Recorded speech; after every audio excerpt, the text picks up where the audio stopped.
Bà chẳng dương mà mơ lùm hạt ní muối cứ dương quỳ sẽ ấm bà dương mơ đầm bay tìm bà lòn tịch nồi chẳng á bà chẳng lùm hạt ní kia tha bà lùm hạt thì đầm mùi bà dương ní bà chẳng cái tha cái miếng sẽ khuy bà đôi bằng hai nữa không sẽ khuy riêng chia đồng vùng bà đại đôi bằng hai nữa không rút hơi chờ ròn bà vì cho lon cắt cầm nọt đào bà chẳng hạn ấyច្រើនឆ្លងកាត់របស់វាយើងកំណត់ដោយចំនួន A ចំនួនបាទ B អានេះ C មិនមែនលេខ3ទេបាទអញ្ចឹង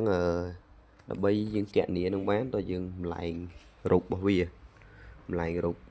ណាបាទអញ្ចឹងយើងម្លែងរូបយើងបានមកយើងបានឥឡូវខ្ញុំតាំងកន្លែងនេះជាថ្នាំងជា A អានេះជា C បាទនេះជា D អញ្ចឹងចុះបាទអញ្ចឹងយើងរូបរបស់យើងបានអានេះយើងគូ A មកអញ្ចឹងវាមានអានេះ ray ស្តង់មួយអានេះចូលមកបាទ ray ស្តង់មួយដែរហើយបន្តមកទៀតបាទបិទបាទកន្លែងនេះគឺបាទខ្ញុំគូអានេះថង B បាទនេះគឺ B អានេះគឺA បាទនេះគឺ A ហើយបន្តមកទៀតបាទនេះគឺ C បាទ C ហើយថងនេះគឺ D បាទ D បាទអញ្ចឹងវាមាន ray ស្តង់ប្រកបទៀតហើយបានភ្ជាប់ជាមួយនឹងប្រភពបាទប្រភព6វ៉ុលបាទ6វ៉ុលបូកដកយ៉ាងមកបាទបូកដកបាទ6វ៉ុលអានេះ6វ៉ុលអានេះ ray ស្តង់3អូមអានេះ2អូមអានេះ6បាទកន្លែងនេះមាន ray ស្តង់មួយទៀតបាទ 1.5 អញ្ចឹងយើងមើល ray ស្តង់របស់យើងបាទ ray ស្តង់របស់យើងគឺray ស្តង់របស់យើងវាមានតម្លៃនេះបាទតម្លៃនេះវាតជាគេបាទនេះតម្លៃនេះកន្លែងនេះវាអាចតជា R26 R2 និង R6